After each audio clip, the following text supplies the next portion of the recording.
What's going on, everyone? Welcome to the Reviews and Brews podcast. I'm Dan Gill. We got Zen or Dro. We don't know which one is coming out tonight, you know? all right. Zen is let me finish, Daniel. No, I'm just kidding. Go for it. Zen is who? Nah. Who's Zen? Who's Zen and who Dro? Who's Dro? So Zen is the calm, collected individual, right? Who likes to sleep in and just talk about his day. And then Dro is the crazy part of Zenodra. I'm just like making this all up as I go along. But Dro is the crazy part of Zenodro, who just likes to party and have fun. All right. So today we are back with part two of the That's Just Nick album review by our guy Nick. So last week we left off on Killing Myself with Friends, and this week we are going to start with Bathroom Floor.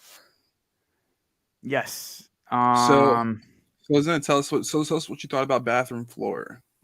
So it's not one of my like if we're like considering like the latter half of this album, right, as kind of its own separate thing. It's definitely not one of my favorite tracks compared to the other Mhm. ones that I listened to.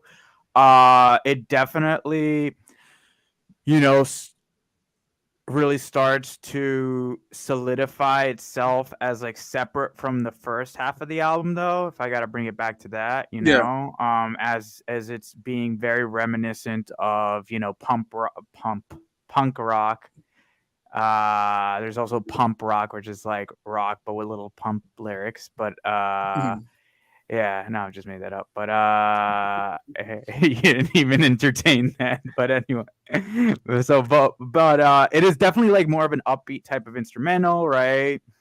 Um, However, the lyrics clearly, contrast with the instrumental, but it provides a nice contrast, right? And it does have those two parts where it's like the singing and the rapping. I definitely do Mhm. think that Knack should definitely, I love his singing like much more than the rapping. Not to say that the rapping is bad, it's far from that, but I definitely like the singing way more. He's an For, excellent singer. see, for me, I didn't even think that the lyrics contrasted with that because not because just because something's upbeat doesn't mean the lyrics have to be like happy lyrics. Like it just for me it just gave that very like teen angst um emo type of vibe in Okay. the song. Like Mm-hmm. with the lyrics I can't look at myself in the mirror as I'm tearing up and like this is really like the end type of vibe. Um I just thought that I know last week we hit on like it's starting that transition for the last couple of tracks of getting into that pop punk vibe of like the early 2000s. And I think that Bathroom Floor um, really just continued with that trend of that type of vibe that we were talking about last week that Killing Myself with Friends was giving us. Um, I actually didn't mind the rapping because it wasn't like hip hop rap. It was punk rap. Kind of If that see makes it's like rhyming, but it has like some sort of melody aspects toward it, but not in the way of like Drake-ish. Like it's like yeah, definitely it's not still. like traditional rap. It's more of like Hmm. spitting lyrics to the pop punk vibe, if that Oh, makes that makes sense. sense. Yeah, that makes sense. I see what you're saying with that for sure. But Yeah. I, I kind of like Bathroom Floor. I mean, I'm still going with Dime Back has been my favorite up until this point. Still, um, but we still have a few songs left to go, so that may change as we review. Hmm. Well, the next one is "Wrong with Me," right? Yes, the next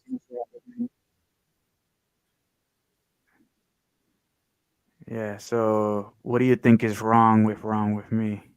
But I don't. uh for me, Wrong with Me kind of gave me like anthem type of like vibes. Like the way the track sounded and the repetition of the song and the hook was like something you would hear in like most anthems that artists have.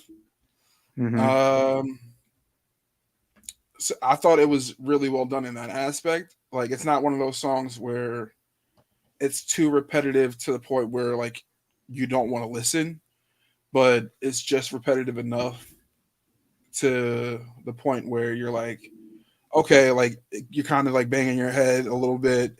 I feel like this is if you're listening to this song live, I feel like this is definitely one of those songs that people will mosh pit to because the lyrics give you that like head banging vibe as well as the beat that enhances that vibe. If that makes sense. Hmm. Yeah. No. No. No. I agree with what you're saying. It's definitely continues that you know, um, that punk rock type of Mm, sound that he really started to kind of get into in the latter half of the album and continues with this track. yeah, It's not my personal favorite, but like I don't know if I agree with the moshing part, but I definitely agree, that it's something that people could definitely jam to really well. yeah, Like maybe in a first time listen in like a live setting for sure. So I would definitely right. say, you know what I mean? So I did like that track, but personally, I think my favorite track is the next one, which is Ashes. Right, that hook is really just unbelievable. It's just really good. I already placed it at the top of the reviews and brews playlist on Spotify. So I I think that well that before we get ashes, I will. My last thing on wrong with me is I really did like I want to call say the bridge of wrong with me because it changed because it like the music changed a little bit and the lyrics that he wrote with the bridge really made the song different for however many seconds it lasted. So I think that transition was pretty dope. But yeah, all right. Ashes. Talk about why it's your favorite then. it's just like it. I see. I think this song is the anthem. This song, the hook is just really incredible, and it's just very Mm, catchy, and even Maria wants to agrees with me, right, Maria, tell everybody at home what you think of Ashes. But yeah, so I think it's the best track on the album itself. It was my favorite one. You'll definitely get hooked to it, especially once that mm. what's it called, um once the chorus comes in, it is really really good. And then the not only that, but it's just like the entire song is just like kind of like it's just amazing. I definitely want to talk to Knack when we bring him on to the show, or ask him about that. I think he could provide more insight into how he kind of wrote that. I'd definitely like to see more songs, kind of take, a little bit more of that, the of how Ashes like kind of like sound, maybe not exactly like Ashes, but definitely I think that's close to how his sound should be. I think that's it. That's a great song. I love that track. That's all I got to I say. I'm going to agree with you. Ashes was also one of my favorite tracks. Um, see, I'm not really getting anthem from Ashes though, and I'll tell you why. Just because of the construction of the track itself, because he starts off with him talking about how everyone let him down and no one like questioned him or talked to him about the shit he was doing as he was going astray. But then in the second verse, it's like he's talking to you from the perspective of everyone around him that tried to get him help. And they're saying, like, bruh, we did ask you questions. We did do all this shit. And you just like blew us off. You didn't pay us any mind. So I like the switch in perspective that he does in that track, as well as just the lyrics themselves are dope. The composition of the music of like the track itself. So I think Ashes was definitely top tier on That's Just Nick. And like you said, I'm interested to know his mindset as he was writing it. Like what made him think, oh, this song would sound good doing a dual perspective type of thing from one verse to the next. And I just think the musicality is on this track is definitely what we've heard from Knack on his more recent things outside of That's Just Nick. Mm-hmm. So I would say Ashes is also one of my top songs from this album itself. Yeah, no. It is, and like I said, it's my favorite track. And not to say that the other tracks aren't good, but it's definitely the top one in my opinion. Mhm. And it still matches that vibe of the second letter half. All the Yeah. songs really do that. Yeah. Then you have the next song, "Do Not Resuscitate," which follows the theme of putting some word in like brackets. Yeah, and with Do Not Resuscitate, it's for me, I think the name of the song and so this song from Ashes to this song, like it's the tone of the music and the vibe of the music slows down a bit. And I think the title of the song, Do Not Resuscitate, like just thinking about how that goes hand in hand with the beat. Because like when you're saying do not like when you're trying to be resuscitated, it's because like your heart's slowing down and you're trying to get like someone to pump some more life into you essentially. And that's definitely the vibe I got from just the beat of the song itself. It's very like slow, but not like the slowest. Like it's kind of like all right, like time's ticking slower and slower. And I think he just did a good job of making sure that the way he constructed the track list to go from Ashes, which is like, all right, now I'm confronting people about why they haven't been there, to all right, as I'm dying, do not resuscitate. Like, just let me be. Let me go. Mm-hmm. What about you? What are your thoughts? So in regards to "Do Not Resuscitate," that was, Mm, yeah, definitely. I wouldn't say that it kind of started off slow from what I remember, and then because I took down some notes for these following tracks, which unfortunately I didn't do for the first half of the album. But with this, I said that that yeah, it's slow at the beginning, but it picks up around the 1 minute mark. Once I think that's when the hook plays, and from there I think it's kind of it's definitely much more. I like to kind of look at it from first, like first uh what's it called, just like from first listen kind of review, right? And then I kind of listen to mm, it from the second and third time, yeah. It kind of gave me to like see if. Macklemore vibes too. No, no lie, no, like a little bit. Sorry, that's my ow. She's trying to kill me.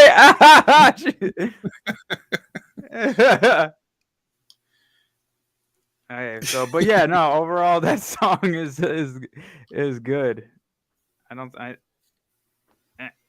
But yeah, I like no that track. You know, it definitely it picked up Mhm. after the minute mark. But yeah, so I Yeah, think you almost have to leave, right? yeah. We can finish up though. I should have no time to finish up. We just have to like run through them, I guess. Mm-hmm. We have one more track. Yeah. I've been feeling suicidal. So what's your take on that track? So when I first heard this song, I didn't know if he was about to give us some like country esque type of song because like Mm-hmm. when I first heard it, I was like, oh, this sounds a little like country to me. But then he didn't really give us country. For me, it was like for me, I've been feeling suicidal. Really, just encompassed like someone who is like when a therapist or someone tells you to like write down your thoughts and then read them back to yourself. That's the tone that I got from this song. It was like sitting there with your thoughts and like realizing like what you don't like about yourself and why you're feeling suicidal. Um, so I think knowing how knowing the emotion of the album, I think I've been feeling suicidal is like when you look back after everything you've listened to and you're like this person has been going down a downward slope to the point of suicide and it all ends with them sitting in their thoughts not liking who they are, what they see about themselves, and just the final thought of wanting to end it all. So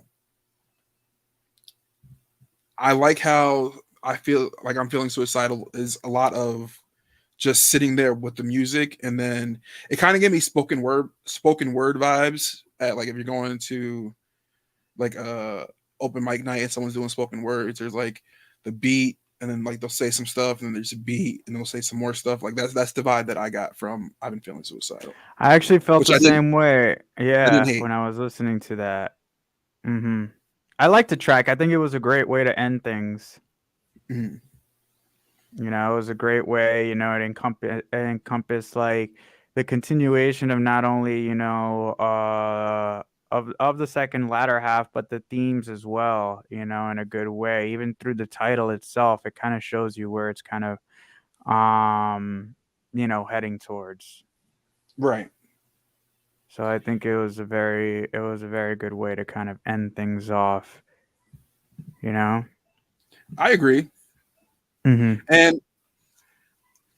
And for those that do purchase That's Just Nick um on Bandcamp, there are two additional tracks called Why She Wants Me and Miss America. And I'm those two tracks are actually really good. I'm not going to include them in my top just because I don't know if everyone is going to get the chance to listen to those two tracks if they don't buy it on Bandcamp. But and they kind of like take a they're kind of like outside of the vibe of the rest of the album. That's why I'm guess that's why they're bonus tracks. But um, I really love the two bonus tracks, so I would definitely suggest you go copying that album on Bandcamp and getting the chance to listen to them. Because he did a really good job on those bonus tracks, and I wish everyone had a chance to listen to those two as well. Yeah, definitely check those two tracks out. I really recommend it. If you have a And chance. that is the rest of That's Just Nick review. Shout out to our boy Knack. Thanks for showing us this different side to you. Make sure to follow him on Instagram at another.failed.artist. And make sure you follow the Reviews and Brews podcast playlist. on Spotify and Apple Music. And follow me at the real underscore DMG and follow at Zenodro 1992 for more updates. And hey, if you want an album that you want reviewed, let us know and we got you. Mm-hmm. For sure. Hey, I'll see you guys later. Until Thanks for next time. joining us. Yep. Different time, different place. Guess the time, but same place. And sometimes you don't know where I'm going to be. I've done it in That's different true. places.